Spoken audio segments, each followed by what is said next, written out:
নিজের কাজ নিজেই করো, পরের উপর ভরসা ছাড়ো। রাসূল থেকেই শিক্ষা পাই, কাজ করিতে লজ্জা নাই। যে বিশ্বনেতারে না বানাইলে এই পৃথিবীর কিছুই হইতো না। যার প্রেমে আল্লাহ পাক রব্বুল আলামিন এই তামাম দুনিয়া, পাহাড়, আকাশ, জমিন, মানুষ, জিন পরিসৃষ্টি করলো। সে বিশ্বনেতাই তো মানুষের ঘরে মজুরির কাজ করেছে। তোমার কিসের এত লজ্জা ভাই?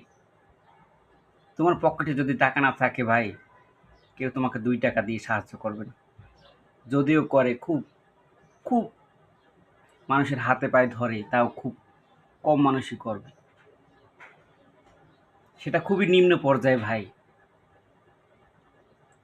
তোমার কিসের এত লজ্জা?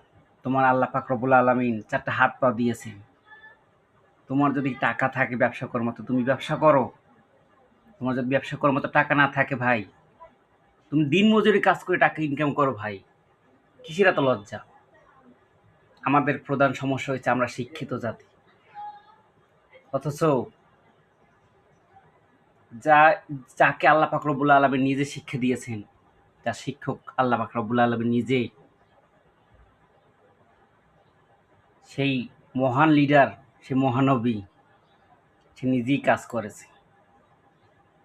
আমরা চিন্তা করি মানুষ কি বলবে, আত্মীয়-স্বজন কি বলবে, পাড়া-প্রতিবেশী কি বলবে।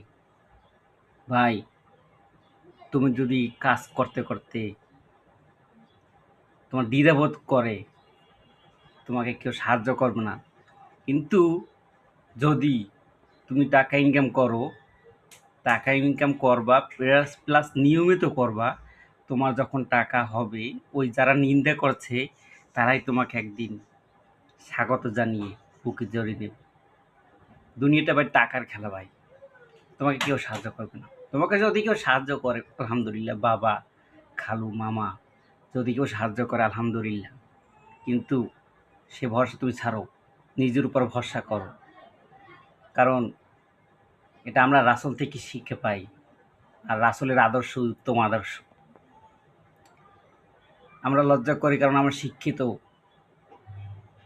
তা ভাই, আসো আমরা নিজেদের উপর প্রতিষ্ঠা হওয়ার চেষ্টা করি এবং রাসূল থেকে শিক্ষা গ্রহণ করি এবং নিজের সমাজ, নিজের পরিবার, নিজের জীবন নিজ হাতে গড়ি। আল্লাহ তো দেওয়ার জন্য প্রস্তুত। তুমি শুধু চেষ্টা করো।